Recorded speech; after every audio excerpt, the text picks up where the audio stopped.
This week on MacBreak Weekly, Leo's away, so we get to play. We get to talk about things like right to repair, the iPhone earnings silly season, a new iPhone SE potentially, AT&T and Verizon cracking down on eSIMs, and Apple plus Shazam taking on the EU. Netcasts you love. From people you trust. This is Twit. Bandwidth for MacBreak Weekly is provided by CacheFly at CACHEFLY.com. This is MacBreak Weekly, episode 607, recorded April 24, 2018, the iPad in Andy's pants. MacBreak Weekly is brought to you by ZipRecruiter. Hiring? ZipRecruiter has revolutionized how you do it. Their technology identifies people with the right experience, then invites them to apply to your job. They find great candidates for you. Try it free today at ZipRecruiter.com/MacBreak. And by Rocket Mortgage from Quicken Loans. Home plays a big role in your life. That's why Quicken Loans created Rocket Mortgage. It lets you apply simply and understand the entire mortgage process fully, so you can be confident you're getting the right mortgage for you. Get started at rocketmortgage.com/MacBreak. And by Roman, a men's health company that offers online remote diagnosis for ED and convenient monthly private delivery of medication. For $50 off your first month, visit getroman.com/MacBreak. It's time for MacBreak Weekly. Yes, that one time a week where we get to talk about actual Apple news and, all the other comic book and Star Wars and Batman stuff we usually talk about. Joining me, as always, we have The Rock, the foundation of the show, Andy Inotko. How are you, Andy? Very good, but don't disappoint me. I hope we get to talk about lawsuits as well. And okay, we'll talk about stuff. some patents. Patents. Oh, I might have to change my underwear now. I'm sorry. Also, the man who put Pixel in Pixel Core, Alex Lindsay. How are you, Alex? I'm doing well. How about yourself?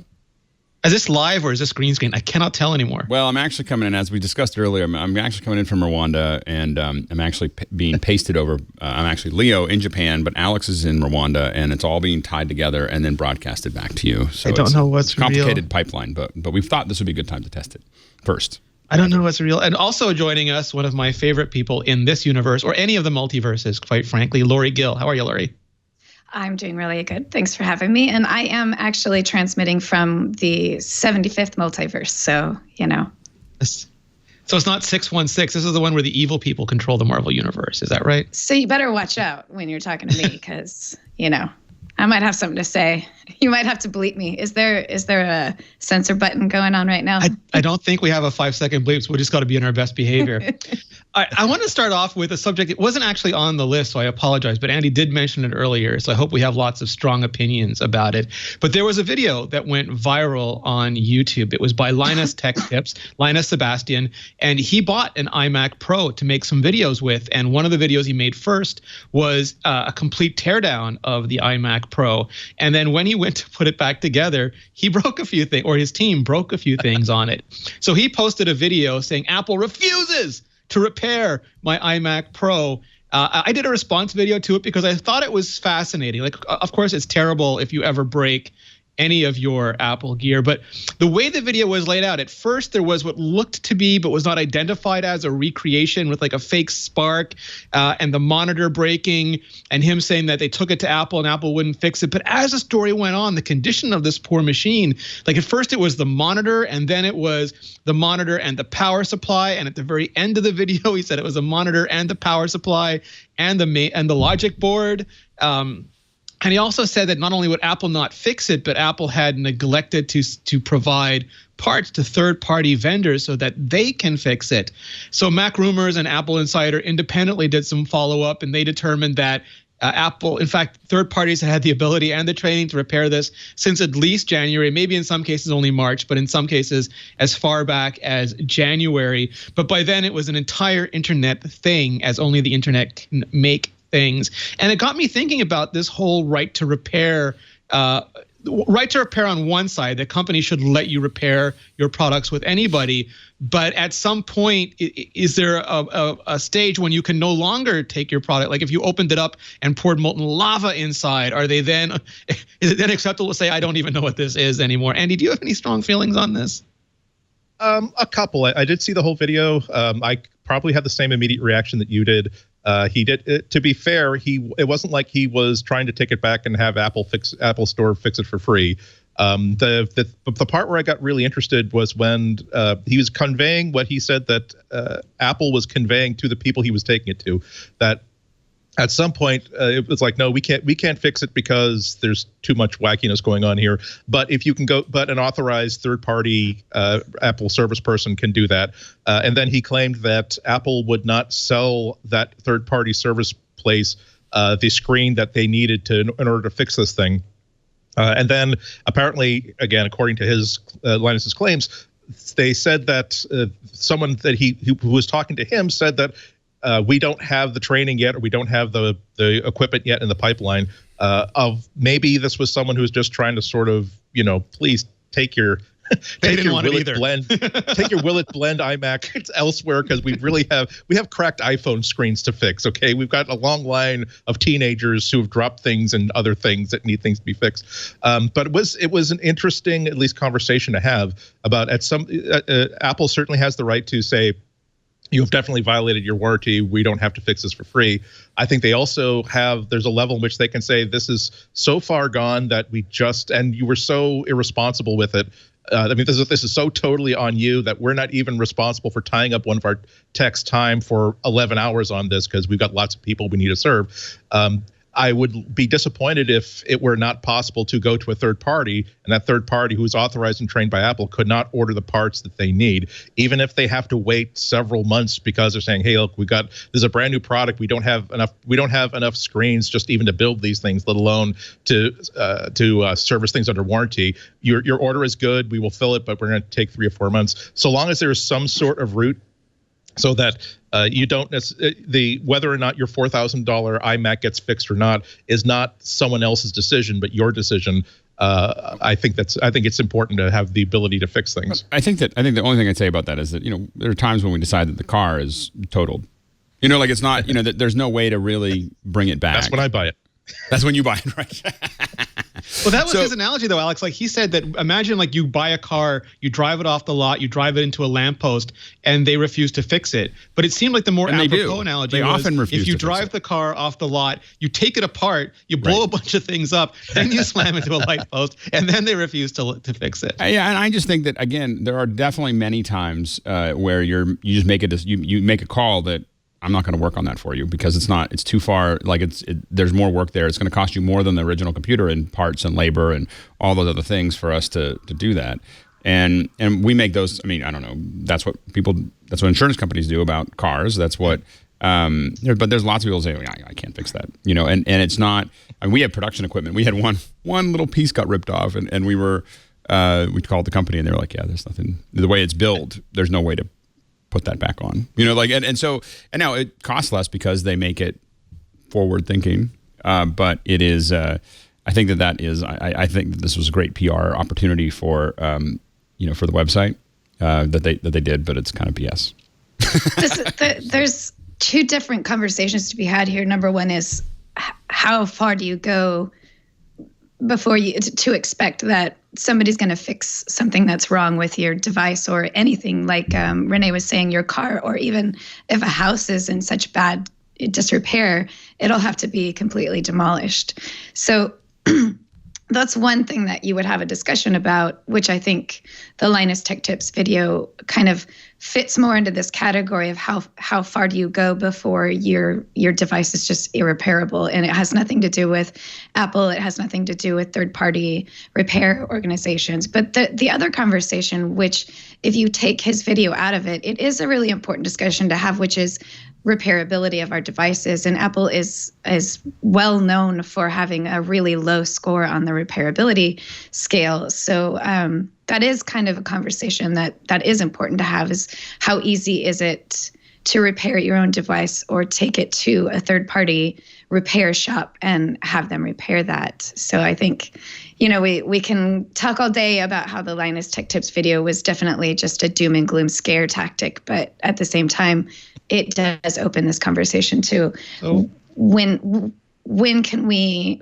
how much can we expect Apple to repair our devices, and how much can we ask Apple to allow us to take it somewhere else, and how much can we ask Apple to allow us to do it ourselves in our own home with the proper, guides. There are some tech companies, gadget makers, who supply their own guides for repairing your device or replacing a battery or a screen or something like that. So I was wondering, because we have a lot of this stuff, like the iPad is really far from an Apple II, and a Tesla is really far from a Model T. And my father used to take apart and rebuild Alfa Romeos and other cars that he just flipped them all the time when I was young. I remember him working on them, and he just looked at a schematic of a Tesla and shook his head and walked away.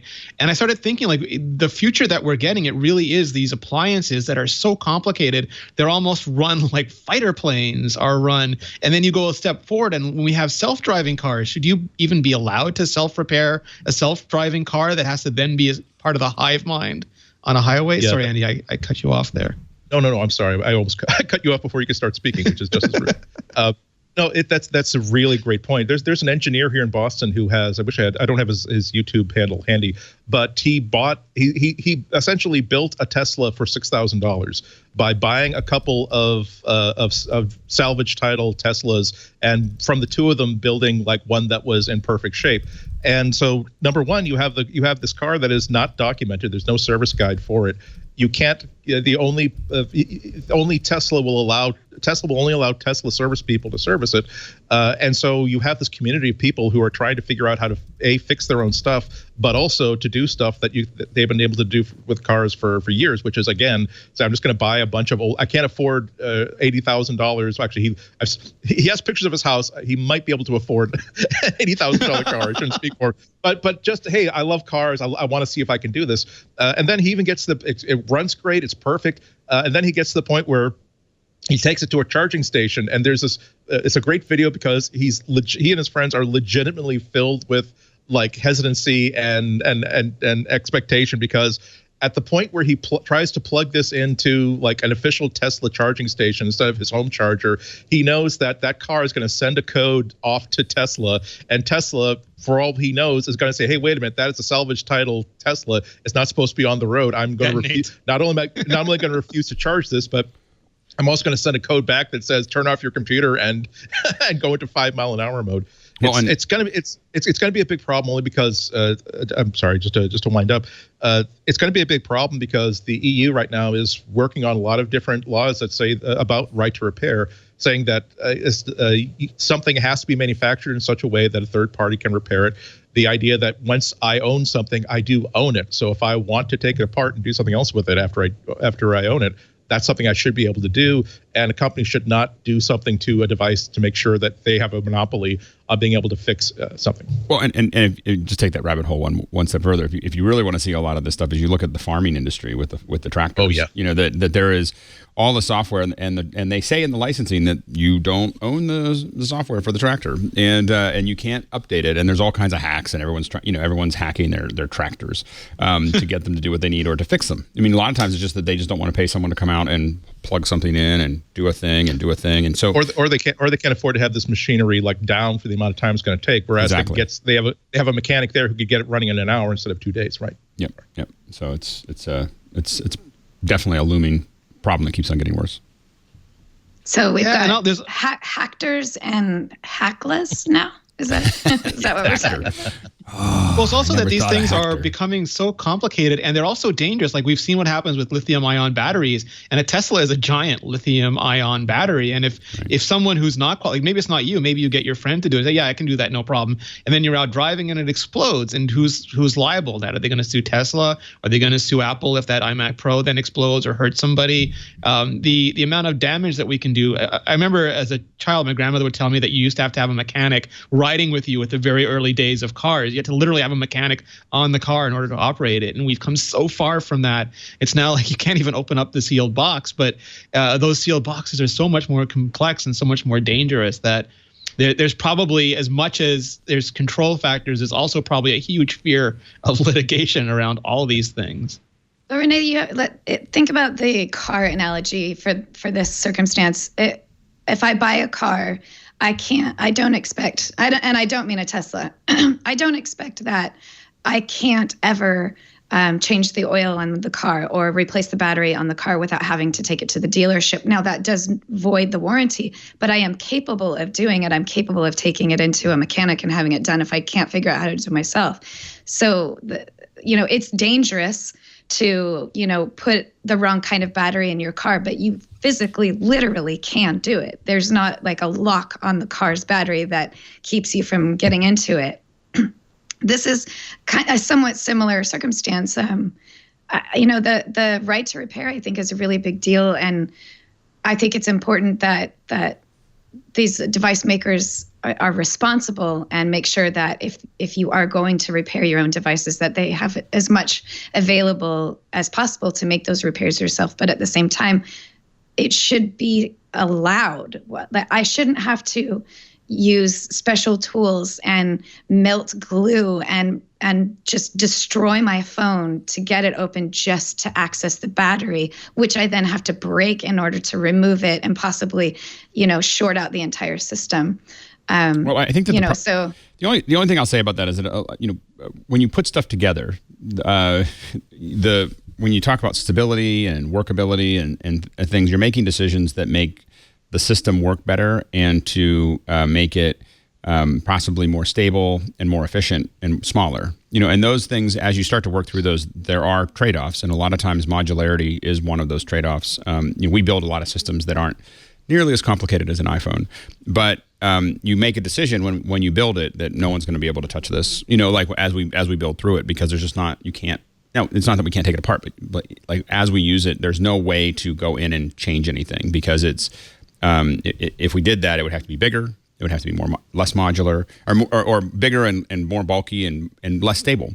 And so I think that one of the things we have to kind of keep in mind is that when they do those things, they're not doing it to keep you from fixing it. They're doing it so that, because that from an engineering perspective, it's superior. Now they're not using fixing as one of the criteria that they're measuring when they decide what to do with the phone, and that's why it goes away. But they're looking at the most efficient way to build the phone, and I think that.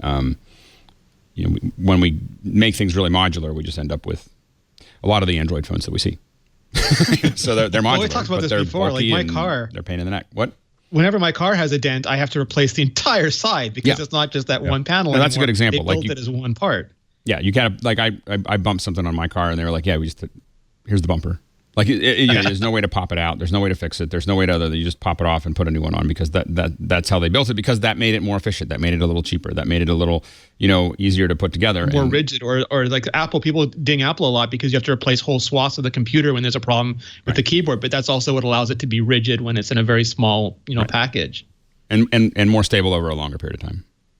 It's trade-offs. It's all these trade-offs. And I know like the Millennium Falcon, Han and Chewie can fix it themselves, but as humanity starts going to the stars, I don't know the complexity. Like these two things are trade-offs, and you're going to have the Amidala ship that Alex knows too well, and then the Millennium Falcon, and there'll be different repairability between them. Yeah, no, absolutely. I'm guessing. I don't think you could fix the Queen ship, but I think it'd be difficult. You'd ruin the finish at the very least. Yeah. So the second thing, Tim Cook, this apparently took place back during the education event, but it didn't surface until recently. He was interviewed again, and he once again repeated that Mac OS and iOS are separate things. That he doesn't foresee, and this is a standard Apple line, that they believe that Mac OS is better suited for desktop computers and laptops, and iOS is better suited for mobile devices, and they don't foresee a hybrid of those operating systems.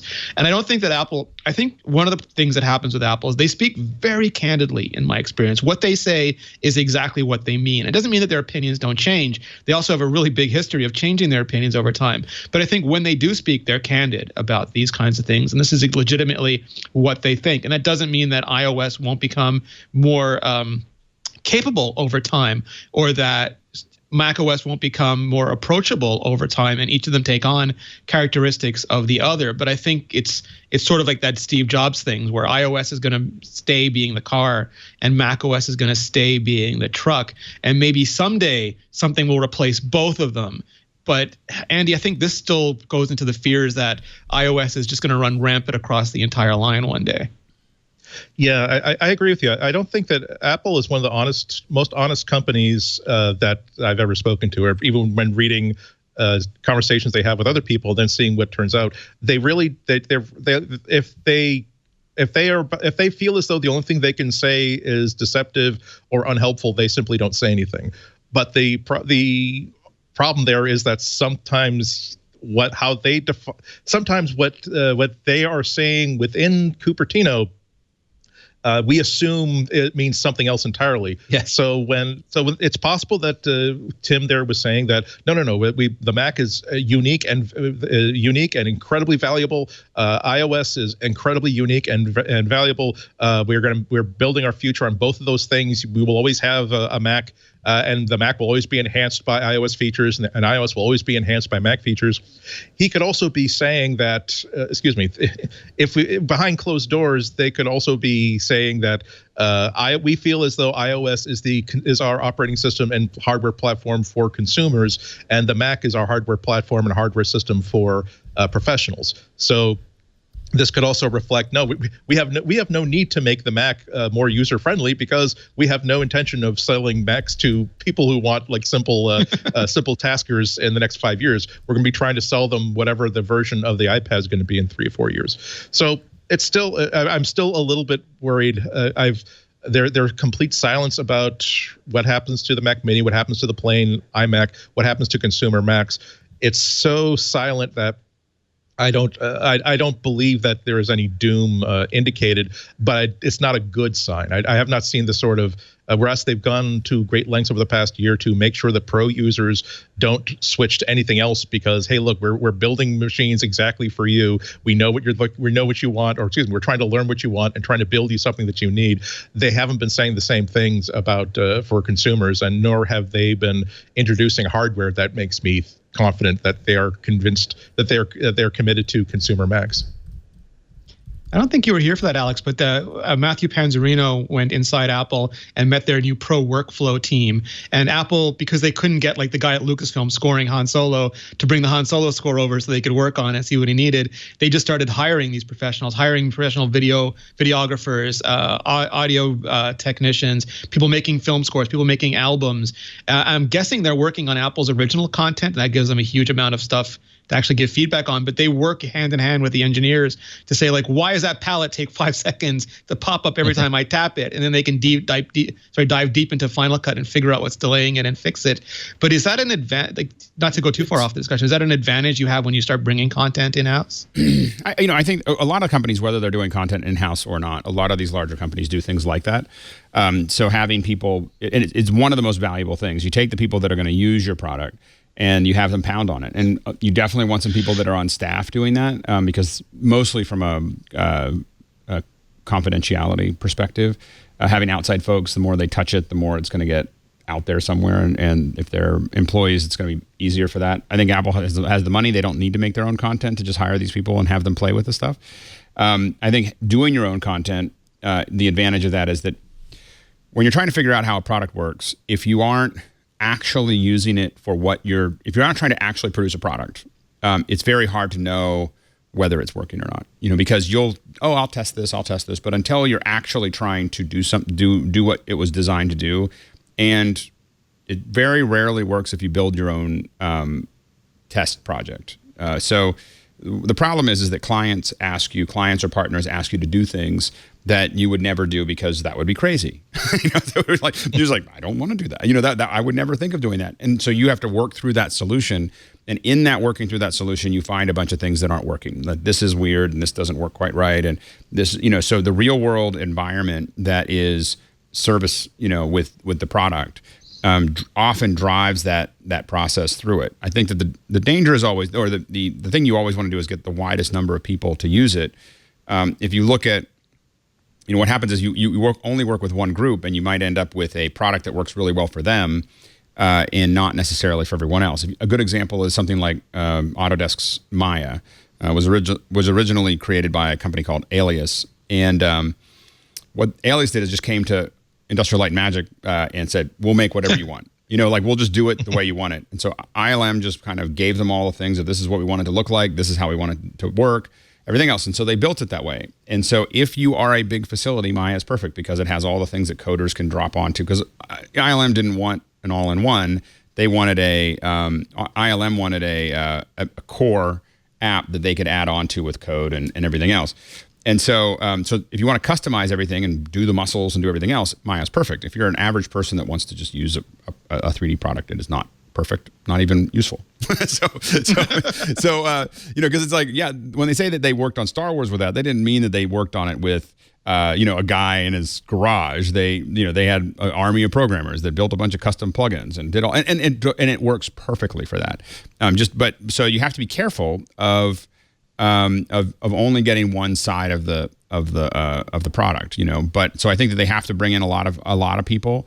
I think that Apple, like everybody else that develops hardware and software, the more they can get professionals banging on it and giving them feedback, the more it's going to be useful for all of us. And the engineers oftentimes won't. They'll just say, "Well, just don't touch that button," or "I don't know why you did that."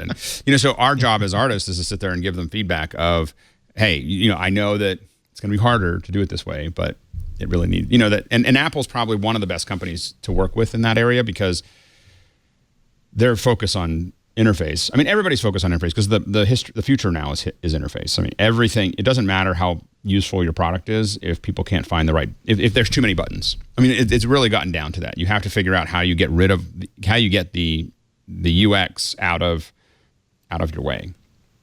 And Apple's probably the best in the world at getting the UX out of the way, in my opinion. So I think that's a lot of what they're working on, and the culture makes it easier, I think, in a lot of ways for them to do that. What do you think, Lory, about? In that case, does that mean? I mean, so if we're talking about Apple being really great at getting the UX out of the way, doesn't that sort of seem like, well, maybe there is a future that combines iOS and macOS so that the average user can integrate between Mac and iPhone and iPad much easier?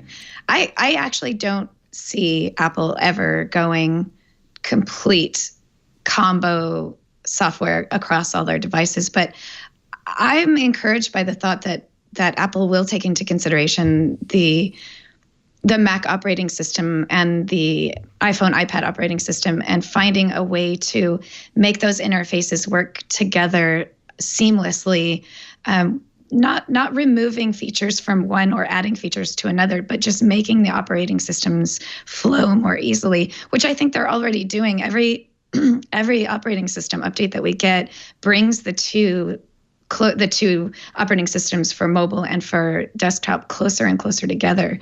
And maybe that's what that means. Maybe merging macOS and iOS doesn't mean literally turning them into one operating system, but merging their interfaces so that they are more complementary of each other. I wouldn't be surprised of seeing something that might look like a virtual environment where the iOS worked inside the Mac. I think it's very unlikely that the Mac will work inside the iOS devices, but I think that I could definitely see being able to open iOS devices on a Mac and run them in possibly a virtual environment that might go full screen. And I think that could also open the possibility for touchscreens, where it works when you do the iOS stuff. Maybe Apple doesn't want to have it work with the macOS stuff, or maybe they do. I mean, we're now seeing that process kind of building up. But I think that we're getting closer and closer to touchscreens when we see what the last update to the iWork tools were. But I think that. I again, to agree with you, I think that there is a merge, but I think it's iOS opening up on a Mac OS. And to be honest with you, if you're trying to get rid of Mac OS for the consumer, that's the way you do it. They buy something on iOS, they can use it on their Mac. They can't bring their Mac to their iOS. It's going to have people continually using more and more iOS. I do agree with the other comments that I think that I think that Apple is not going to probably get rid of Mac OS anytime soon, but I do think it may be relegated to the high-end user. What about an abstraction layer? Sorry, go ahead, Andy.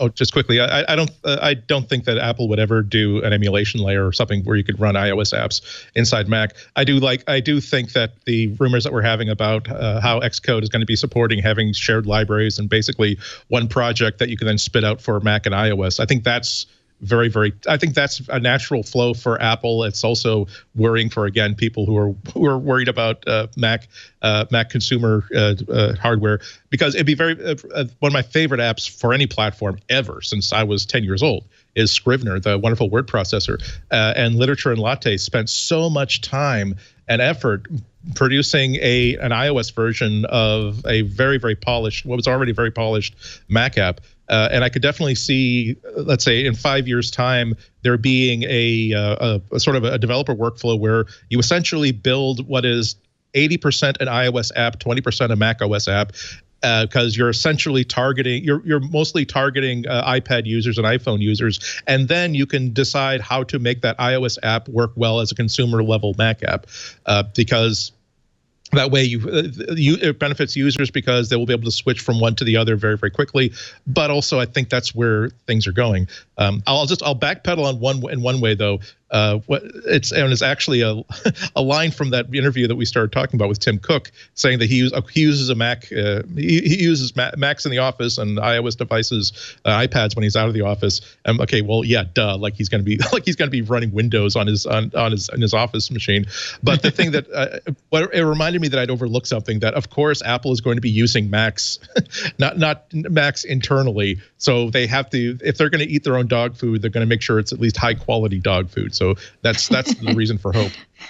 So what I was thinking about though is if we go a little bit more into the future, you have an abstraction layer where you have sort of an AI-based operating system. I've been talking about this on Vector with Brian Romilly, who's a big voice first advocate, and then you have something that is like Siri OS, and not the current Siri we have today that torments us and is the butt of every internet joke, but a product that is like Siri, that is a contextual interface, it's a voice interface. There's probably some sort of tactile interfaces that are happening because we have things like 3D Touch now, and we have many more ways to communicate with a computer than we did when the original GUIs came up. So you'd have some sort of operating system, just like OS 10, Mac OS 10 supplanted system, the old Mac OS system interfaces, and just like iOS came after a bunch of operating systems, it seems feasible that there will be something that replaces them, and I think it'll be that same kind of. It won't be one becoming the other, but it'll be that same kind of generational leap where we just get a whole new paradigm for interface along with all the stuff that is in AR screens and whatever it takes to power that. Yeah, it's the thing that I think one of the things that defines consumer orientation versus pro orientation is that consumers are their behavior is easier to predict. Their needs are easier to sort of figure out, which means that they are such a wonderful target for improving things via AI, basically to watch what you're doing day after day after day, and suddenly you find that your dashboard contains the project that you're working on, or it contains the report that you tend to turn to every Wednesday, or if it sees that there's a meeting on your calendar or a phone briefing, it knows that here are the documents that are related to the project you're going to be talking about. That's the sort of stuff where they could really, really put some high Tabasco on the consumer experience. And we're also, and quickly in passing, remember that there are people who have vision impairments for whom the ability to simply express a clear intent with a few number of words and have that translated to what would be a series of clicks on buttons and a lot of voiceovers and a lot of keyboard actions. That's another reason why AI is going to be floating a lot of boats in the harbor at the same time. So there's a ton more to talk about, but before we do, I want to check in with Leo. I want to see what he's up to. I want to see what he is talking about. Our show today brought to you by ZipRecruiter. What a lifesaver, what a lifeline ZipRecruiter is. If you're the person in charge of hiring at your company, I was when we used ZipRecruiter the first time, it's a lifesaver. ZipRecruiter, the first reason we used it was because it posted our job listing to 100+ job boards and social networks, which means our listing went to the most possible people. But in the intervening years since we first started using ZipRecruiter, they've gotten better and better. Now they do something I don't think anybody else does. They go out and find the right people for you. See, ZipRecruiter has access to tens of millions of current resumes. They built a platform that finds the right job candidates for you. They learn what you're looking for. ZipRecruiter identifies people with the right experience and then says, hey, Leo's got a job. Invites them to apply. These invitations have absolutely changed how you find the next hire for your company. It's huge. In fact, it's so successful that 80% of employers, get this, 80% of employers who post a job to ZipRecruiter get a quality candidate through the site in less than a day. Less than a day. Imagine if tomorrow you've got the perfect person for that opening. And ZipRecruiter doesn't stop there. They even, all the applications flow into the ZipRecruiter interface where it's easy to screen and rank and hire the right person fast. But they also will spotlight the strongest applications. They'll say, oh, you should look at this one. It's like you have this great assistant. You'll never miss a great match. The right candidates are out there. ZipRecruiter is how you find them. Businesses of all sizes, from ours to Ford to Volkswagen, they've all trusted ZipRecruiter for their hiring needs. Right now, you can try ZipRecruiter absolutely free when you go to ZipRecruiter.com/MacBreak. ZipRecruiter.com/MacBreak. ZipRecruiter is the smartest way to hire. ZipRecruiter.com/MacBreak. And now I return you to MacBreak Weekly, already in progress. No, it's not a bug. It's not an error. Leo is on vacation, so I am hosting this week. The inmates are running the asylum. Joining me, Andy Ihnatko from the Chicago Sun-Times, Alex Lindsay from the Pixel Core, Lory Gill from iMore, and we are talking about all things Apple. And since it is earnings season, the numbers are also almost upon us. It is also silly season, and we have to deal once again with reports that say, for example, Apple is earning 1/3 of the profit of all mobile devices, and nobody is buying iPhones. And every time, Andy, I have to try to figure out how to reconcile all these reports, and I don't know which ones are stock manipulation, which ones are people trying to make really smart guesses, which ones are, just being caught in between different waves of Apple orders. But it really does happen every season. We get to this quarter, which is after the holiday quarter, and it seems like the numbers get thrown in a blender and everyone sticks their hands in after them. Yeah, it's I've almost given up on trying to figure out what any of that means. I really think that it's like the stock market collectively is like a game of rock paper scissors, where it's not based on your next move is not based on any actual hard empirical data. It can't be. It has to be based on what you think the other players are going to do for the next move. And so you see a lot of these articles coming out that is a lot of, well, okay, he opened with rock, and then he lost paper. So he's probably going to open with whatever's going to kill paper. And that's why people who are being paid to be analysts like this, they have to figure out what is going to move people to either buy or sell. And also to be a little bit a little bit less contemptuous of analysts. They each represent a different point of view of what's important to the bottom line, what's important to the health of the company. Is it that they're selling an amazing amount of iPhones, so they're incredibly healthy? What a wonderful company. Another one might feel as though, with the data in front of them, they're selling a hell of a lot of iPhones, but they're not paying attention to other parts of the business that they're going to need in the next 5 years. So I don't think that's a good piece of data. So long as you're not trying to get clicks on a web page, or you're not trying to fund your retirement, you're 67 years old, you just started investing last year, and you desperately need to make $1 million in the next year, I think you can really just ignore all this stuff. That's a really good way to address it. There's always talk about Apple in the stock market, Apple earnings, how many phones they've sold, whether or not they're doing better or worse than their previous quarter.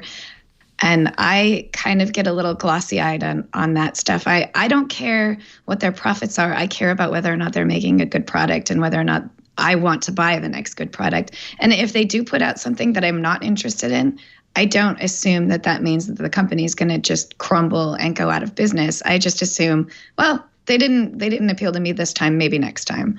So when it comes to stocks and earnings and units pushed, I have a very low interest of that information. It's interesting to me because the iPhone 10 is the most expensive iPhone Apple's ever made. And so they could sell less of them and still make as much, if not more money off the ones that they sell. They're also, Apple is probably not going to keep the iPhone 10 around next year because it's expensive to make. So like with the iPhone 5, they might replace it with something else, an iPhone 5C, but in this case, an LED version of the iPhone 10 design, while introducing a new one. But instead of the iPhone 5S, we'll get these two sizes of iPhone 11 or like X1 or whatever the hell they want to call it. And all of those give ripples throughout the supply chain. And those ripples are orders for the exact parts that make the iPhone 10 disappear, but orders for the parts that make the iPhone 11 or the LED version of the iPhone 10 start to appear. And those may or may not be from the same companies, or next generation versions of sensors may or may not be from the same suppliers or use the same components. And that's why I think Tim Cook was spot on when he said, and again, in my experience, very candid, that looking at one or two data points on a supply chain, it's very hard to extrapolate these big product decisions from it. But I think that's what we get here, is we get sort of the sum of all the linear reads on the component news that we can, because everyone is sort of desperate to fill the cycle until Apple releases actual numbers. Yeah. There is something that's really valuable, though, is I don't care about all the articles about the buildup. I really, really care about the call that Tim Cook has to make, because this has two things that you don't normally get to see. Number one, anything that he says in this conversation, there is a legally binding component to it, so that if he misleads or if he fudges or if he says something that's a little bit indirect, there are repercussions for it. So if he says something in this, that language, even when he's saying something off the cuff, has to be really, you have to be able to take that at face value. And secondly, you have an opportunity for you almost never see a chance where there is just an open Q&A between Tim Cook and just a room full of people. And so when analysts have the chance, if they take questions at the end, once again, you can ask him any question and he has to answer truthfully or weigh the impact of saying, I'm not going to answer that in this venue at this time. So it's always, that's the sort of stuff that's interesting to journalists, it's interesting to nerds like me, and it's interesting to people who are considering buying hardware in the next 6 to 8 months. One of the things you mentioned, Lory, was how you care mostly about how much you like the product. And Ben Beharin of TechPinions and Creative Strategies put out a survey, the results of a survey where Apple got 97% customer satisfaction rating. People were satisfied with the product. He said that was 1 or 2 points below what Apple had gotten from a different supplier. But you ask different questions, you get different results. But the number that surprised him, that he said stood out, was that 85% were very satisfied with iPhone 10, and that's not a number that was a number that was impressive enough that it really stood out for him.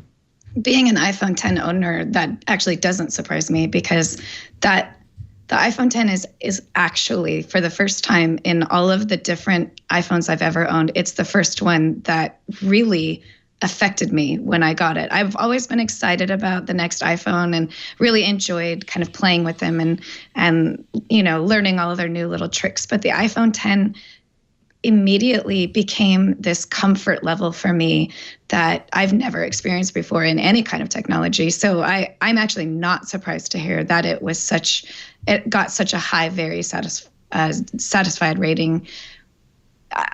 My own personal experience was just amazing. My own feelings about using the iPhone 10 versus the iPhone 7 Plus at the time. So there you go. Like it really makes a lot of sense. I think a lot of it has to do with the gestures on the interface, taking away that home button and replacing it with gestures really made a difference for me about how I felt comfortable using the device. I'm always just amazed at how Apple is skilled at taking a phone that I'm perfectly happy with and ruining it. And I have to get a new phone. Like, I'm just like, how do they do that? I mean, like I was totally fine with my 7. I was just like, it's all great and everything else. And then I got a new phone. And it was like I saw the phone and I had to have it and I bought it and then it was great. And I look back on the other phone, which I still use as a backup, and I was just like, oh, this is horrible. Not horrible. Oh, this ugly monster. How could they even put that in my face? I do admit there are holes in the iPhone 10 as far as like when it gets into trouble, like getting it to restart and doing some of the other stuff is not quite as clean. There are times when it just kind of locks up and it just will not go anywhere. It's only happened a couple of times, but But I realized that's the one time I missed the button because I just felt like there was some kind of mechanical way to talk to it. You have to ask Siri to change apps, and then it snaps out of it. Is one of the tricks I learned. There's been a couple of those kinds of little bugs that where you and it took me a little while to figure out how to screen capture the same way every time because sometimes the buttons worked and sometimes they didn't, and it's gotten better with the updates. And so I think that they're getting better, but I do think there are a handful of times when I miss the button, but most of the time no.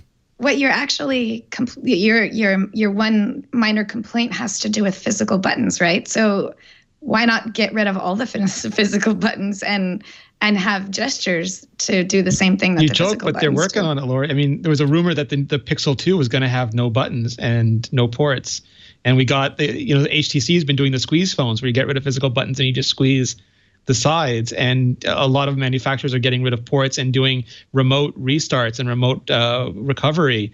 And I don't think Apple will be the first one, but I don't think we're very far away from having our phones be slabs with glass on front. Well, the more you get away from the physical interface, the more control you have to make adjustments and changes and behavioral changes, and not just in the user, but in the and there's product. No hardware failure points. So like you're eliminating, like if they with eSIM, you get rid of like having to pull out little cards and stick the thing back in and jamming it. And people putting memory cards instead of SIM cards in the tray. Yeah. Still miss my headset. But still, I still think clicky buttons. The best interfaces are a combination of the two. I mean, I was at the MIT flea market last week, and I had to have it. It is a like a pre-vintage keyboard with like a really wacky layout. And there was just something about the tactile experience of this that glass is never, ever, ever going to compare with. And I like the idea of having at least one clicky button, even if it's a fake clicky button that uses haptics. Here is a button that this will always be here on the screen. It will never move. It will never be covered by anything. You never have to remember anything to reveal this button that will instantly take you back to some place that you're very, very familiar with. I think that's a really, really reassuring and important part of the user interface, as is like a clicky button on the side that does something important, like wake up the machine, or even just having a user defined clicky button that will take you instantly to the one feature. I'm a big fan of a dedicated shutter button on the side, because there are shortcuts. I know they're wonderful, but there are times when it's in your pocket. You've got a dead piece of glass in your pocket. You've got something awesome happening in front of you. You want that picture to be taken as quickly as possible, even if it's a no look shot.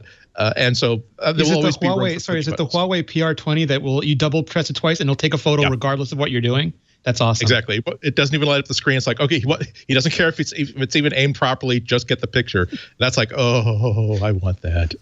Yeah, I'd love that too. I think all of this, as we look at this, getting rid of the buttons and moving towards the different kind of interface and adding Siri, and on both sides, whether it's Google building that or Apple building that, everybody is working towards what is the next thing, which is not past, beyond phone, and the AR experience and those types of things, because they have a whole new set of those. And I think that a lot of people are trying to figure that out with the phone. So a lot of that stuff of the gestures and so on and so forth, it gets in. UI is probably the most complicated part of VR and AR, but definitely VR, because you're in there and how do you interact with things without being able to type, and those types of things. And I think that, the phones are the mass market thing to figure out how to do that. But I think everyone I think is thinking about what happens after the phone, which is still 10 years away, 20 years away, but maybe 5.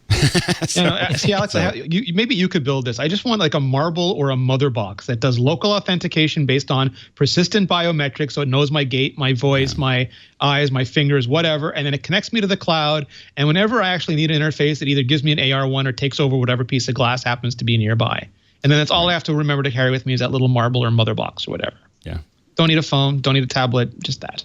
I'm just ready for passwords. I mean, it's starting to get that way with the Face ID, where passwords are getting less and less. But it gets to the point now you're really annoyed if you have to type another password in. You're like, I can't believe I'm doing this again. But they ruined it. Like when the iPhone 10 first came out, all you had to do was look at it, and it would autofill the website and send it in. But then people started making fake submission forms to steal your password through that mechanism. So now you have to tap first before it'll scan your face to make sure it's a user indicated action. And we were so they ruined close. Everything. Yep, I know, exactly. except for humans. One thing I wanted to ask Lory is also some people suggested that the lack of an iPhone SE refresh has changed the dynamics of Apple's financials, because there is famously, when the iPhone SE first came out, Apple didn't really understand how it was going to perform. They thought people who wanted less expensive iPhones would get it, but their forecasting wasn't great on it, and people who wanted just smaller iPhones. And there's rumors again now that Apple's going to have an iPhone SE maybe in May, maybe at WWDC. Do you think that'll skew things differently than previous years where it didn't get updated? Yeah, there is. I am one of this camp that I want a 4-inch iPhone. I've always loved that size, that form factor. The only time that I've strayed from that and felt comfortable with it was the iPhone 10, but I still absolutely love that 4-inch form factor. And if Apple releases a second generation iPhone SE, I really think that that's going to be a big hit. And there's a lot of people like me, believe it or not. There's not as many as just any old iPhone user, but there's a lot of people like me out there that are interested in a 4-inch iPhone. It's not about the low cost. It's not about the price. It's about wanting that size.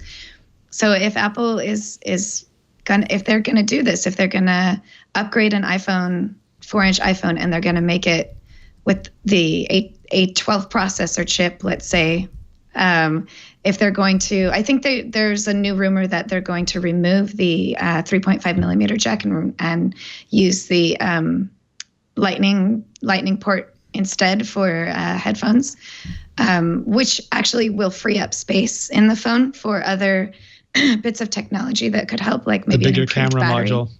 Bigger camera module. So these are all options that could potentially make the iPhone SE second generation closer aligned with the iPhone 8 or, whatever, iPhone 9 or iPhone 11 or whatever's coming, not the top of the line, but closer aligned with the bottom of the line of the top of the line. I want that. I want Apple to give me a 4-inch phone, and I want them to make it just as good as the regular premium phones as they can, as close as they can. And I will pay the extra money for it. It's not about low cost. It's about the size. Even if it had a home button like an animal? Even if it had a home button, it's the size. I do really love the iPhone 10, and I'm very happy with it. And it's the absolute next best thing to the 4-inch iPhone. But nothing beats the size of that 4-inch phone in your hand when you can reach all over. You don't have to hold it in a weird way. You can slip it in your back pocket and it's not going to fall out. You can stick it in the tiniest pocket in your bag or your backpack.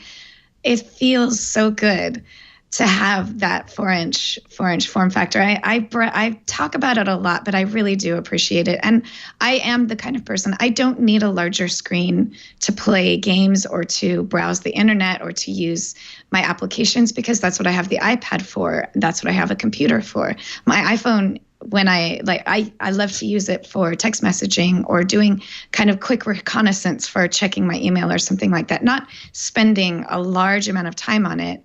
I have other devices for that I love to use, though I have been using my iPhone 10 more often than my iPad since I got it, because it does have a gorgeous screen. But there's a lot of people like me out there that are the size, the 4-inch size of the phone is absolutely perfect. And anything that doesn't feel perfect on that 4-inch phone, we already have other devices that we can use it on. And our phone is meant to be the most mobile device, not the biggest screen. So, There was one of the analysts, Andy, I forget which one, said that we could be on the crux of having an iPhone from $330 or $350 all the way up to $1,100 when we have the full, 3 new phones plus maybe a new SE plus the rest of the lineup at the end of this year. Yeah, I bet that they're going to really prune down the product line at the end of the year. I was amazed that they didn't delete more products from the line last year, because I had to keep double checking. Wait, there still is the iPhone 7 and there's still the iPhone. Wow, okay, way to go. I wonder if they really do feel the need to experiment with price ranges right now. That they are, as we said a few times, Apple is running out of people to sell iPhones to.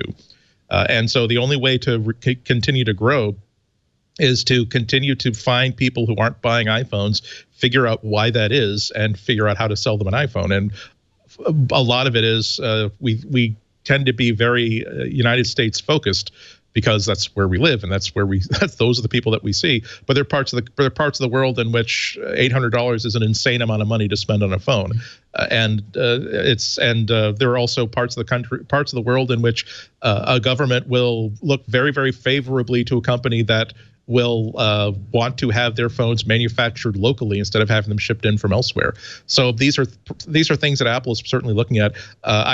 I think that even in the U.S., the 4-inch phone is a really, really big part of the solution, because phones are modern smartphone design is inherently sexist. Because I'm a dude, dude pants have big pockets in them, so I can pretty much carry whatever I want. My favorite pants, I can actually have an iPad mini in the back pocket, but non-dude pants have smaller. It's the 511 tactical pant. The 511 tactical pant. Yes, I love that. These are my shoplifting pants. Anyway, but yeah, I mean, and they're people who just don't want to have a huge phone. They're people who have smaller hands. Apple has it's important for Apple, even though they don't have the ability to have a million different types of phones on the market, to make sure that everybody who wants an iPhone has one that will at least work for them. So they really do need to have a small phone in the product line somewhere. Well, and I like small and somewhat thick. You know, I lost my 5C, but I had it for a while, and what I really liked about it was that it was durable. You know, I can just throw it in my back pocket. I didn't feel like I was going to bend it. Now my wife takes her 7 or 8 and puts it in her back pocket. It's crazy. So, but the little one was just this thing that you could just kind of throw in, and I used it for a long time for those types of things. And having something small and durable, I thought really made sense for a phone. I don't know if I would have it be my only phone, but it was great. To say nothing of the idea of having a small screen that doesn't require a whole lot of battery to power it. Right. And so you can basically have a day and a half iPhone. A lot of people say, would you like to have a phone that you don't need to charge every day if it would be a little bit smaller? And they say, I don't care about having a big phone. I care about not having to travel with a battery charger in my pocket. Yeah. Yeah. All right, so lots more to come. We're going to find out why Apple went tattletaling to the Department of Justice about AT&T and Verizon. But first, we're going to hear from our friend Leo, who is, while he is in Japan, he is simultaneously here telling us about awesome things. Hey, guys, let me just horn in here to remind everybody about Rocket Mortgage. Maybe that time has come. Spring is here. Maybe you're, a young couple's fancy turns to thoughts of a new home. Maybe you've got a little one on the way. You need some extra room. Maybe the kids are moving out and you're going to get your dream house. There's lots of reasons people are looking at houses. Sometimes it just hits you. It's fun just to look at the neighbors, but then you go, oh, hey, it's for sale. Let's buy it. This is a nice house. That's when you'll be really glad you know about Rocket Mortgage from Quicken Loans. Quicken Loans, the #1 lender in the country, #1 in customer satisfaction, created Rocket Mortgage to bring the whole process into the 21st century. It's entirely online, completely computerized. No more going to the bank, no more going to the attic to find paperwork. Everything you need is right there on your phone. You could literally be at an open house and say, oh, we should buy this, and then go to rocketmortgage.com/MacBreak, answer a few simple questions. Because Rocket Mortgage has relationships with all the financial institutions. All you have to do is give permission. They'll get the information they need. They crunch the numbers super fast. Those big mainframe computers in Detroit, they're ready. They go boom, boom, boom. And within a few minutes, based on your income and your assets and your credit, they look at all the loans for which you qualify. And that means they're probably looking at hundreds of different loan sources. And then they say, okay, this is what you qualify for. You choose the term, 15-year, 30-year. You choose the rate. You choose the down payment. You get the loan. It's that easy. Apply simply, understand fully, and then mortgage confidently at Rocket Mortgage. To get started, go to rocketmortgage.com/MacBreak, equal housing lender, licensed in all 50 states, NMLSconsumeraccess.org, number 3030. Remember this, bookmark it, write it down, or maybe even just go and set up the account so you'll be ready when you see that perfect house. Or I should say, I shouldn't forget to refinance. As interest rates go up, that becomes very attractive. RocketMortgage.com/MacBreak. We thank them so much for their support of MacBreak Weekly. Thank you, Leo. Thank you so much. Thank you for making time in between sushi binges and sumo matches for doing that for us. I am here with Andy Anako, Alex Lindsay, Lory Gill, and we are talking about all things Apple. And it turns out, we talked earlier about eliminating hard points to potential hardware failure. And one of the biggest debates going on in the industry is over eSIMs. eSIMs replaced the traditional before they had standard SIMs, then mini SIMs, then micro SIMs. Now most phones have micro SIMs, but you'd have to go get it from your carrier, or it would come with the phone, pull a little tray out, you put the SIM in, you push it in there, and then everything locks down. And you have to beg, plead, and get federal legislation in order for you to get it out and unlock the phone that you paid for. And Apple and some other companies have been working a while on an eSIM, an electronic SIM that would let you at least buy a phone without having to get a SIM card, and then it would take on the attributes of the carrier that you chose to go with. And, they still try to lock it down at that point. But it would also make potentially switching easier. So, for example, if you traveled internationally, you could switch from using a US SIM and roaming to using a SIM in Italy, or a SIM in Zimbabwe, or a SIM in, whatever country, in Japan when you're Leo, whatever country you're in. And that would make it, in some places in the world, it's so dense and there's so many countries that having 2 SIM cards are normal in phones. And this just eliminates a lot of the complexity. But AT&T and Verizon, specifically in the US, don't like it. And the Department of Justice is now investigating them for antitrust. The antitrust action was brought by a carrier. It doesn't say which carrier, but I'm going to guess T-Mobile, because if there's any company that's maverick enough to want to go after the others, it just seems like it's John Legere, and he probably had a lot of 4-letter words in his complaint to the Justice Department. The handset maker, the vendor, though, was clearly identified by the people familiar with the matter as Apple, and Apple's been including eSIMs in a lot of their devices for a while now. So what do you think, Lory? Is this something that Apple should be complaining about? Is this something that the Justice Department should be looking into? So with regard to Apple, I can see where they would be, I can see where they would be kind of hoping that this eSIM idea would become commonplace amongst all phone carriers or all phone makers. It seems like it would be less expensive for Apple to, have to carry the different phone types, so that, as a consumer, I could just buy an iPhone anytime. I wouldn't have to set it up with AT&T or Verizon or Sprint or T-Mobile when I go to make the purchase. I could just buy the phone, and then I can go home. I can set it up with the eSIM and either use the carrier that I already have, or switch to a different one. So it makes a lot of sense to want that eSIM technology to grow and to kind of move out across the world, so that phone makers have a little less on their end to deal with.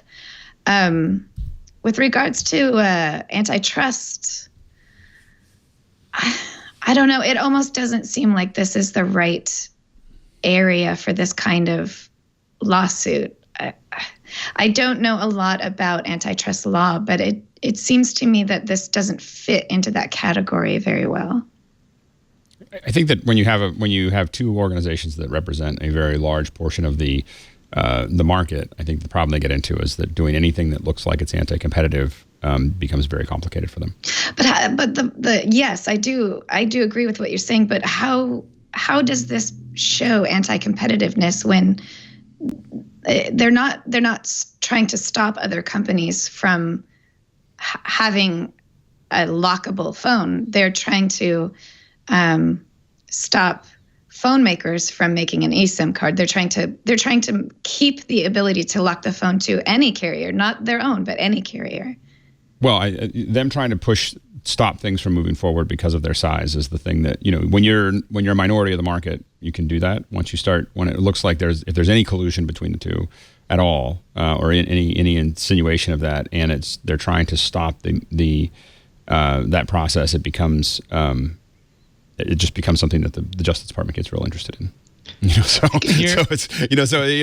to get a lot of attention and a lot of unwanted attention for their part. If they lose it, they lose. The big problem is they can negotiate their way out of this, or they can lose all positive control of the conversation. If the government steps in and starts making that decision, and the government, it may mean that it's legal. It may mean but there's a lot that can happen that they lose control. And I think that Apple is pushing that forward. It's not, it's one thing for little companies to do it. When Apple starts to press down against you on that process, they're not trying to force it because they have a certain market size. But Apple is still not, the advantage Apple has is as a single entity, they are not a majority holder of the market. And so they can do all kinds of stuff. That's been the best part of Android for Apple is that they get to live inside of a minority position and gives them a lot of latitude. If they started partnering with Google to force people to do things, they'd have the same problem. That AT&T and Verizon is going to have. To be devil's advocate for a moment, Andy, and tell me if I'm off base here. I think they would argue, I don't know if we would take them on face value, but I think they would argue that the SIM card is the last part of the customer relationship that they still have, that they've been bullied for years by the likes of Apple, but customers still have to come to them for a SIM card. And if they give that up, they lose sort of any direct contact with their customers. The only devil's advocate argument I can really accept is that the center of this complaint is that there's the whole purpose of the eSIM is that it allows consumers to have flexibility to go from carrier to carrier whenever they're not on contract, and make that a very, very easy thing to do. They don't have to leave the house. As somebody who doesn't like to leave the house, that's a very, very important thing for me. And it's also a big deal for Apple because they keep complaining about how there's no room inside these devices to put anything. So being able to rely completely on eSIMs is a big, big savings for them. Also, if you're doing a smartwatch, it's kind of insane to have a drawer inside a watch to slide a card into, and so they really want a standard to be built so that they can start supporting that, make things much, much easier for them. So they don't have to, so they can start essentially buying things off the shelf or making sure they're building devices that people are going to be able to use everywhere. The complaint is that in North America, these two companies have been colluding with the standards committee to say that we need a mechanism so that the user would, yes, there's no SIM, but still the owner of this phone, if we sell it to them, would need to get our permission to unlock that eSIM and allow them to take it to another carrier. That's the only devil's advocate position that I really support, that I can see, is that we want to still have the ability to say we will give you one heck of a wonderful discount on this phone if we lock you into a 2-year contract. After 2 years, we will automatically send out the magic twinkle dust pulse that unlocks your eSIM, and then after 2 years, you can take that phone wherever you want.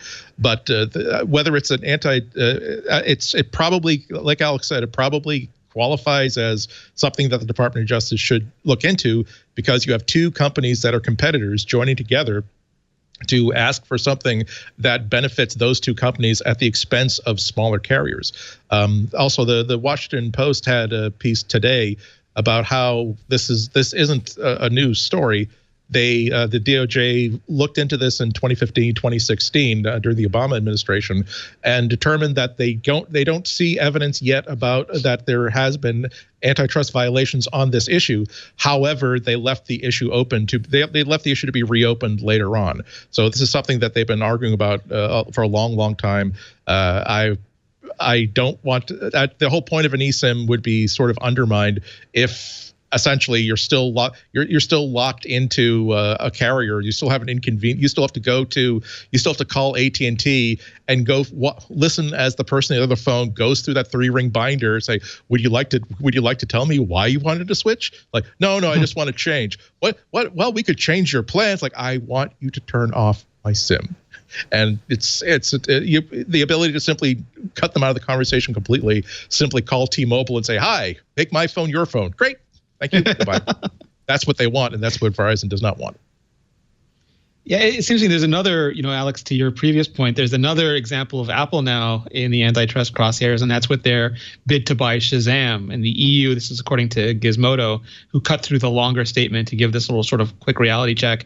The statement goes on to say the EU is concerned that if a buyout goes through, Apple would gain access to customer data that would allow the company to send targeted ads to Shazam users, enticing them to switch over, thereby increasing Apple Music's market share and putting competitors such as Spotify and Deezer, who currently are listed as referral streaming services on Shazam alongside Apple Music, at a significant disadvantage.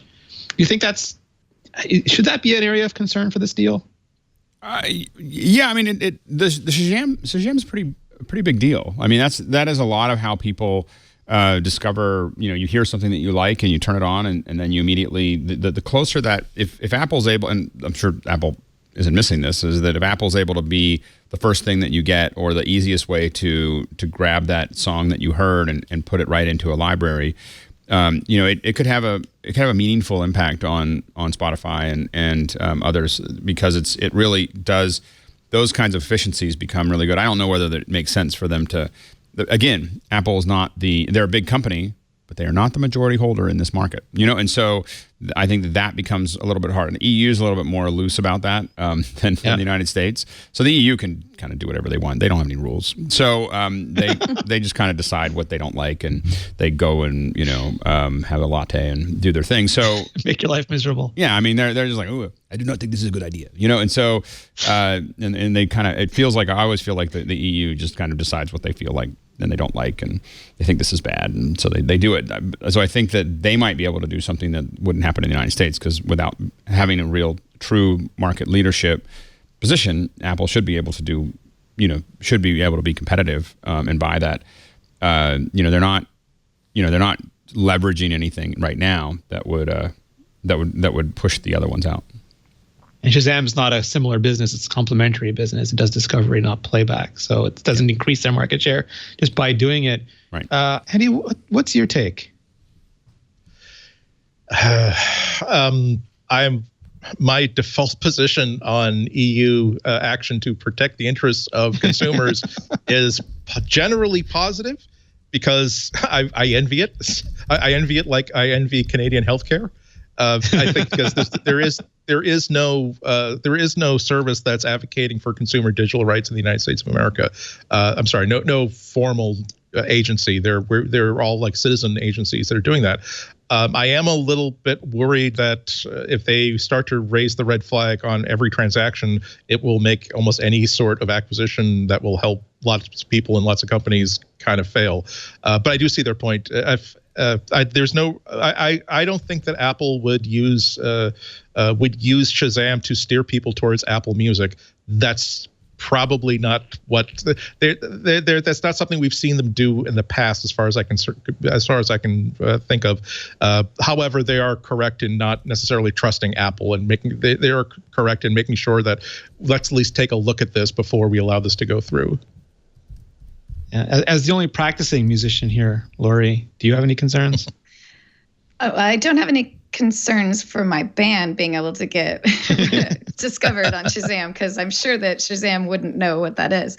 I see the problem, which is, if Apple were to acquire Shazam and then either made Apple Music the exclusive link through Shazam's discovery interface, or if they even just put them at the top of the list, that does kind of make it harder for the other streaming music services to get that kind of feedback from users. It may not be such an issue, though. Different people use Shazam in a different way, but when I use Shazam, I ask, what song is playing. I might actually click on a link to go see that music in Spotify or in iTunes or something like that. But it doesn't affect whether or not I'm going to subscribe to Spotify or subscribe to Apple Music, or whether or not I'm going to purchase that music through a different digital music source. That already exists for me. Who I subscribe to has nothing to do with Shazam, for example. So I don't think in the end that this would negatively affect any of the streaming music services that are already listed in Shazam's discovery options. I think go ahead. No, all I was saying is I think that the scarier version is that Apple just incorporates the Shazam technology into Apple Music, and then gets rid of Shazam, or leaves Shazam exactly the way it is, but it's incorporated, so you just use music to open it up. I think that if I was buying Shazam, that's what I would look to do. I was going to incorporate it in Siri for a couple of years now. I don't know how many people use it that way, though. But if it was just part of Apple Music, like you open it up to identify. Go ahead. I use Shazam through Siri all the time. So, I think I don't see that as being something. I see what you're saying, acquiring Shazam and then just removing it from everybody else's ability to use it, like they did with Beats Radio, for example. Right.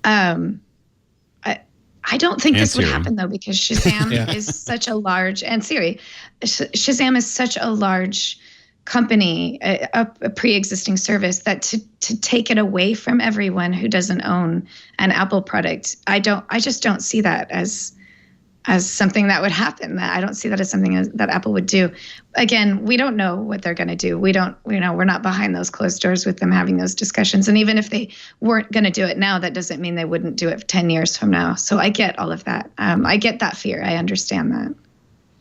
And Apple's in a pitched battle with Spotify. I mean, they're coming on strong. They're increasing their subscriptions.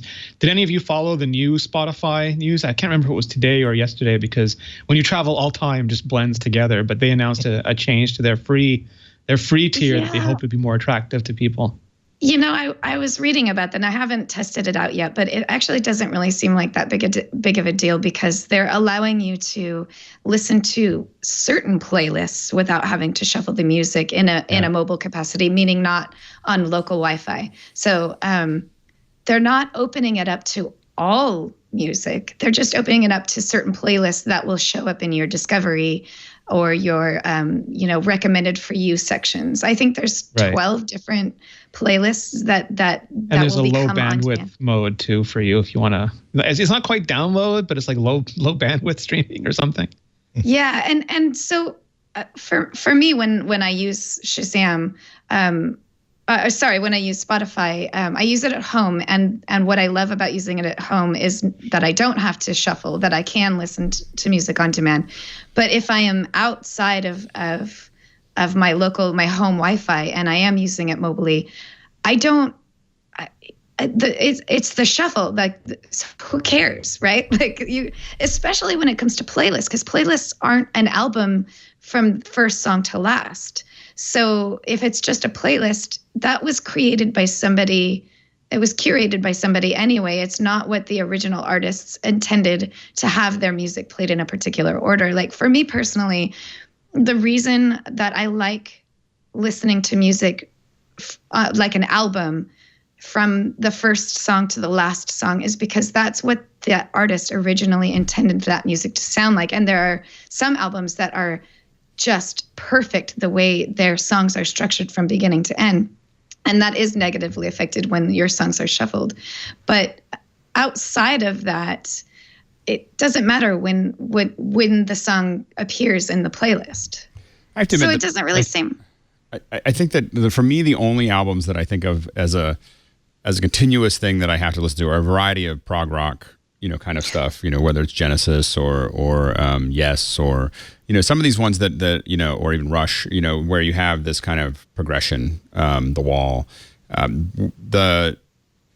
think I really feel like, and as someone that was my job, was to listen to music all the time. I was a music director a long time ago, and there was definitely some progression, and there was some albums that you got that, but I think for the vast majority, they were stacked up to try to, a lot of them were stacked up based on singles and so on and so forth, or where they wanted them. And back in the day when I was doing it, they were literally designed around the two sides of an album, of what you listen to first. And so it was just a very fascinating process. And so I do think that I love playlists. I make a lot of playlists. I probably should share some, but I don't. Do it, Alex. Yeah, Sure. maybe I'll start posting some playlists. But I love. I mean, I was making mixtapes when I was, from the time I was like 10 years old. So my cousins and I would get together and we try to literally think about the next great song that would come after this song. So it was us designing that, and it was funny. I had this one that's almost done. It was called A Curiously Good Mix that I made when I was 16 or something like that, and over Christmas, my brothers and I tried to drinking a lot of whiskey. My brothers and You my mean sister. Kool-Aid? What? You mean now I Kool-Aid? think you guys. Yeah. And we were sitting around drinking in the middle of the night. It's like 2:00 in the morning, and we were trying to all remember. We had to pull our sisters in, and my mom in, and we're trying to remember this one mix, And so we've got it almost all cobbled back together, because if you listen to it, you could hear the next song coming. And so I love. I mean, that's this thing I love about, and it's about all of this stuff is just being able to just randomly just grab all this stuff. I mean, I think that I think one of the things that's really missing for Spotify and for Apple is really making that mixtape experience even better. I used to actually crossfade all of my stuff. So I was used to be a DJ too. So I had a little mixing station. So I would play all the songs and literally do a live recording of all the songs from one side to the next, and beat mix everything and pull it all together and everything else. So when I gave someone a tape, that's what I made. And the fact that I can't do that with Spotify, that everything has to stop, it drives me crazy. So you could do it with the DJ app because it pulls Spotify songs on, so then you can do it for the DJ app. You could do it, but then output it. But what you want is you don't want to output it. What you want is to have those songs, like I could define an overlap between those, and not some random. You can't just have it be, there's going to be a 2-second overlap or whatever. It's like I can overlap them and create a little Bezier that says this is how I want it to go from one to the other. And if you just did that, then you'd still have all the Spotify stuff, and you wouldn't be breaking any rules by sharing it, and you wouldn't do all that stuff. AI mix it, Alex. Have an AI crossover. No. AI won't understand. This is an art. This is an art. You can't just do that. But I can have 1,000 artists train the model to. Yeah, I mean, I think that there's a lot that AI could do. I think that one of the things I think that is missing in what a lot of these do is they try to figure out some algorithm that connects you, but they don't give the users any chance to make their own connections. And what I mean by that is, what I really want is to be able to, and I think I've said this in some show like a year ago or 2 years ago or 5 years ago, I don't remember. But you really want to say, okay, I want to know, everybody listening, here's the stuff I like. I say that I like this stuff. And then I want to know how big of a group, if I say I want a 100% correlation, like they listen to exactly what I want. It'll say, there's one person like that. And as I scroll down to 0.1%, it's almost everybody. So as I find this area where I find this my tribe, my tribe of people that listen to music that's 60% correlation or 70%. Then I say, I want you to build a playlist where the correlation between our playlist, when they say they all like something, I want it to show up in some playlist that is, when 70% of them say it or 20% of them say it, and it gives you a little calculation that says this is how many songs you're going to get if you do that, and allowing the user to play with that creates this interactivity and this involvement that could help the AI a lot, rather than having, there's so much of trying to have the computer, and this is something it could be one of those things like you hold down an option key and scratch your right side and do something else, like it's hidden in there so that people like us could play with it. But I think that this kind of hidden, this ability for the users to play with that a little bit could be invaluable, because now you're incorporating tens of millions of people to be your AI rather than just depending on the computers, and because the AI AI by itself is okay. It's a work in progress. It's not, the mixes, the playlists I get are okay, from Spotify and from Apple Music. All right, so we are going to visit Leo one last time from sunny Kyoto. I'm not sure where he is, but he has awesome news for us.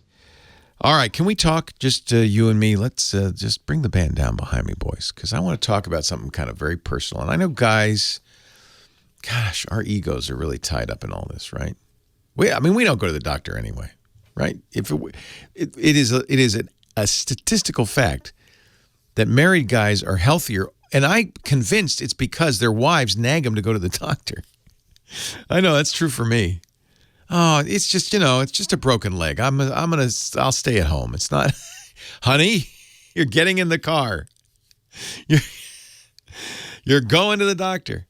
But there's just things that you don't, okay, I'm going to talk about something, and I'm not here right now, so I can be honest. People don't usually want to talk about. But it happens to every guy, especially as you get older, ED, erectile dysfunction. And it is a curse.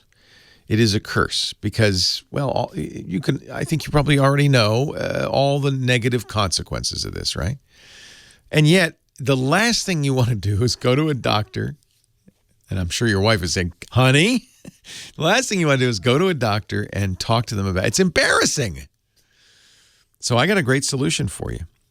A company that's focused on helping men take care of themselves, fix things. It's called Roman.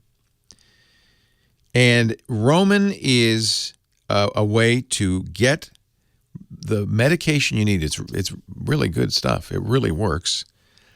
For every step of the way. Online diagnosis, you will actually get diagnosed by an actual doctor.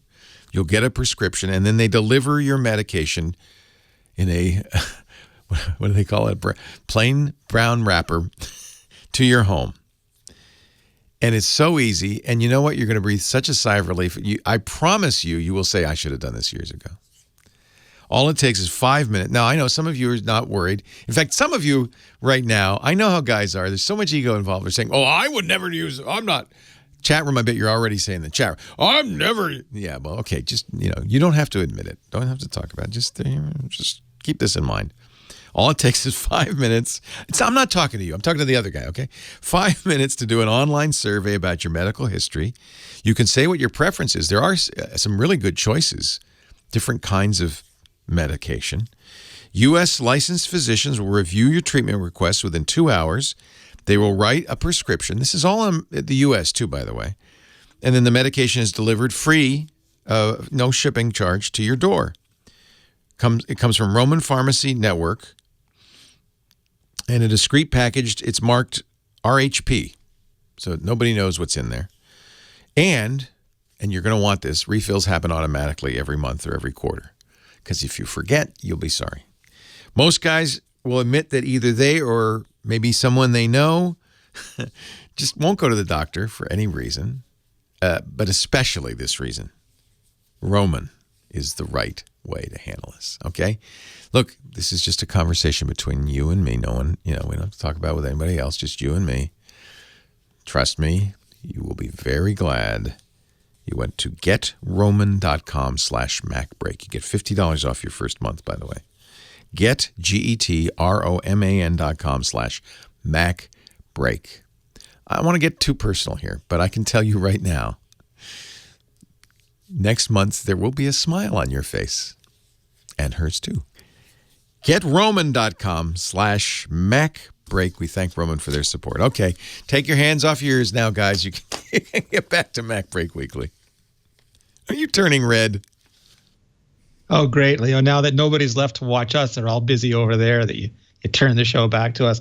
We're gonna try to bring everybody back by going to our picks of the week, and I'll give everyone a second to think about it. As I just thank Andy Anako as always for being here, Alex Lindsay for joining us again, and Lory Gill, who's making, I think it's your second appearance on the show back to back. Yes. So well, lovely. Not back to back. So but awesome it's to have second, you. My second time. Okay. Yeah. Back to not back to back, but one of those things. And I'm going to go to. Should we do Alex first, just so that nobody has any money left to spend on the rest of the picks? I actually, it doesn't cost anything. Well, not exactly. So this pick. This pick is for my kids, so I have to say that I just have to. My kids they play a lot of on the iPad, and they started off with Minecraft, and they had a good time with it, and they have gotten into the game Roblox. Have you guys played Roblox? No. Oh my gosh, this is like this crazy culture. I barely understand it. But kids can really, build their own, bits and pieces. This is kind of like the next generation of Minecraft. That's how it feels. Like they're like, oh yeah, Minecraft's fine, and they played a lot of Minecraft, and they just dug into this little world. And I can't believe my 8-year-old daughter is like, I was like, who's that? Oh, that's just a non-player character on the server. I'm going to use this server for a little while. I'm going to go over to this other server, and they've got this all figured out, and they're building stuff, and the other kids are building things. And whenever you talk to, I was at a dinner last night, and there was another 10-year-old boy, and I started talking about Roblox, and he just was like, rah, just all this information about it and everything else. And I don't understand. I don't know what they're doing, but what I love about it is that they're doing it together most of the time. So the two of them will be sitting there next to each other on their iPads, and and the iPad interface it looks a little funky to me, but it, from a design perspective. But they're typing with their friends, and they're going back and forth, and they're moving over, and they're working together, and putting all these things together, and it's just my understanding is that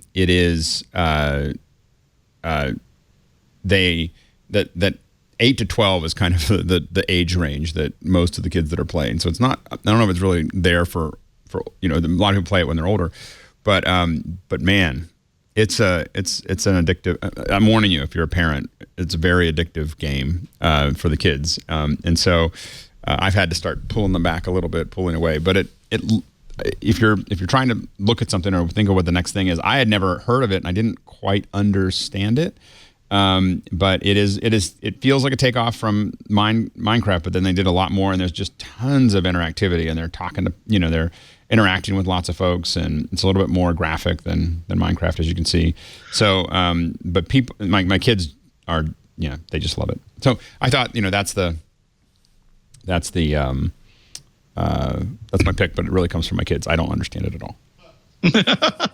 Awesome. Lory Gill, how about you? What do you have for us this week? So my pick this week is the Prince estate last week uploaded a video of a studio recording of Prince singing the song that he wrote, Nothing Compares to You, which was later made popular by Sinead O'Connor. You can watch this 5-minute video on YouTube and listen to the original recording. The video, the footage that they're showing is different than the song. They're not linked together. But what's so incredible about it, when you watch this video, is how professional Prince and the Revolution are when it comes to practicing and rehearsing everything that they do. So not only are they practicing this music, Prince is always fully dressed in this incredible outfit at any given time. And the entire band is doing dance moves. They're rehearsing dance moves while they're playing, while they're practicing. And it just blows my mind. The song is gorgeous. His version of it is absolutely beautiful. But if you just watch how professional this band is and their ability to play these songs. I can barely move while I'm playing an instrument, and they're doing full-on dance moves and practicing constantly. It's absolutely beautiful and really inspiring to watch them do this. Like, I had band practice last night, and I was begging my bandmates, please, let's practice some dance moves because it's so cool. Game blouses. I want some pancakes. But instead of pancakes, Andy, literally all the money has been left to you. You can get us to spend anything now. Well, unfortunately, I got something that's kind of budgety, but kind of awesome. This is, and I can't really nominate a brand name for this, so I'm simply going to call this a cheapest free Chinese LED light panel made recently. The last time I bought like a little panel like this, it was like a couple $100 and they're boxy and stuff like that. And recently I found out that, again, the Chinese manufacturers have found a way to make this super slim. It will run off of like a regular standard standard Sony camcorder battery, or off of line voltage 12 volts. And they're dirt cheap. I won't tell you how much, but for now. But mechanical switch, and it's not just that. Okay, great. I've got a light that turns on and off. You can see that it's actually on the back. It has an LCD panel that will show you exactly what the brightness level is, your battery level, and also getting back to physical tactile interfaces. This is actually a clicky button knob. So if I click the button, if I leave it as is, I'm adjusting the brightness. But if I tap it, there you go, I'm now adjusting the temperature and making it warmer or colder, just like that. And these things cost. I bought this one for $36.99. You will find like a dozen of these that look exactly the same with like different stickers on them.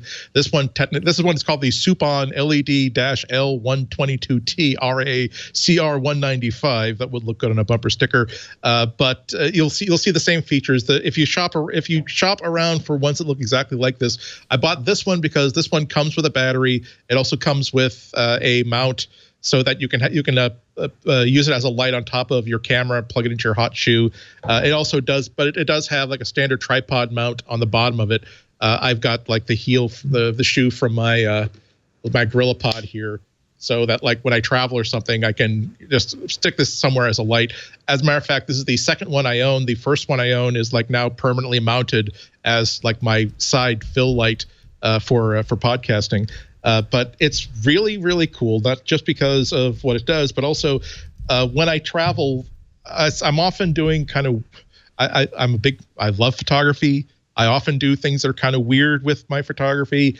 And the number of times where it's been so useful to have like a light that can just simply add a little fill to a certain amount, to a certain subject, and that's the difference between a phone picture that looks like that's a decent phone picture, and people saying on Instagram, "Wow, what did you shoot that with? Did you shoot that with the Canon?" It's like, no, I shot that with my iPhone 7. I just had a $30 Chinese little light on it, and so and also if you're taking pictures of plastic cows in basic tourist places, again, a little bit of fill will help you out a lot.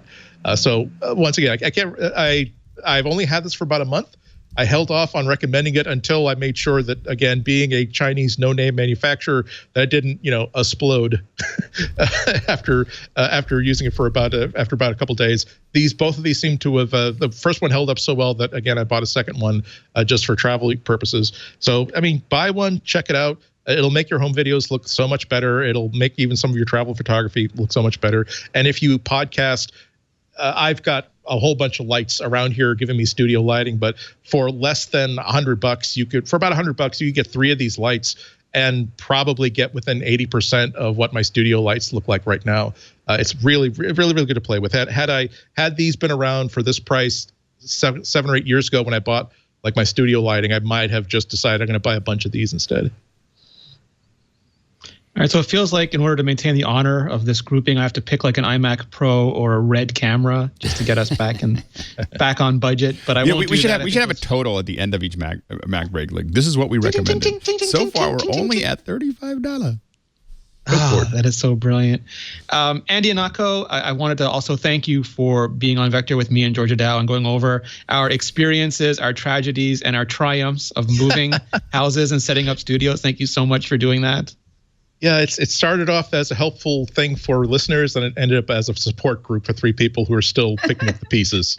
After this horrible decision, we cried, we learned. But yeah, no, thank you. I hope I get to be on the show again. I really enjoyed talking to you guys. That was fantastic. And if people are interested in your other podcasts or finding you on social, where can they go? You have to spell my last name, unfortunately. IHN as in Nancy, AT as in Tom, KO.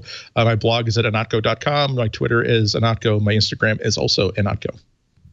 And you do that Android podcast we dare not speak the name of fairly regularly. Material, exactly, for the mighty Relay.fm network. So that's it. I'm off this week, but so this is a good time. This is a good week to sample it because you won't have to listen to me natter on. No one's gonna hold that Russell accountable though. It's gonna be terrible. Actually, I think Russell might. Russell and I will both be in New York City tomorrow night, and it might be just Flo. So, which is great because Flo Ion is amazing in and of herself. So, Flow monologue. It can't get any better than that. Alex, are you streaming or I've been showing everybody your podcast, by the way. All the video people I know, I said, watch this podcast because Alex will tear you down right in front of you. I'm giving everyone a little bit of a break. I had to do a little bit of traveling, but I'll have some more up soon, and I'm having a lot of fun with it. The teardown has been a good time. You can find it on the PixScore YouTube page, which is pretty easy to find.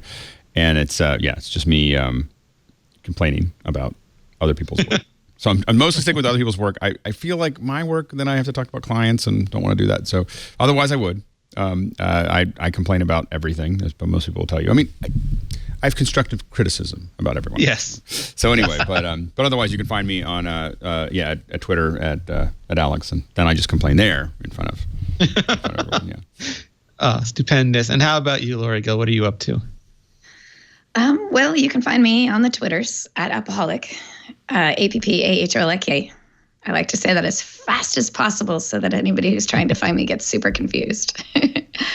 I'm at Lory Gill at most of the other social things. I write a lot at iMore, so you'll be actually Nintendo Switch just recently got a public hack.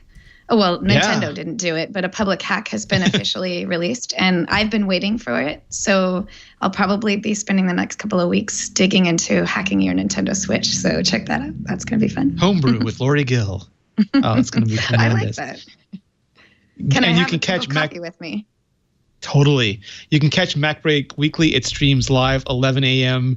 Pacific, 2 p.m. Eastern. I'm not smart enough like Leo to know what the Zulu time is for that, but I'm sure it's somewhere on the website. And if you miss it, you can catch up with it at any time on any of your favorite podcast clients or video clients. MacBreak is literally everywhere. MacBreak is on services that we don't know exist yet.